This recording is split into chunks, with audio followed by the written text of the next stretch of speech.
Dr. Kalanidhi Veeraswamy.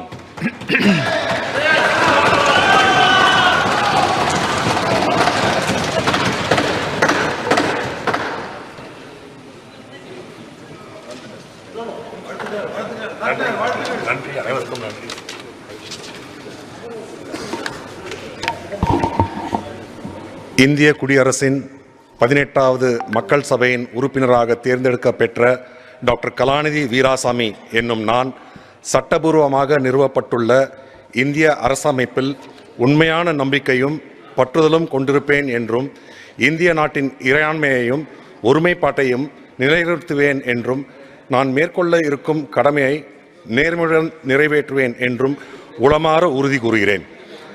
Periyar, அண்ணா, கலைஞர் கொள்கைகள் வாழ்க! திராவிடம் வாழ! தளபதி வாழ்க! தமிழ் வெல்லும்!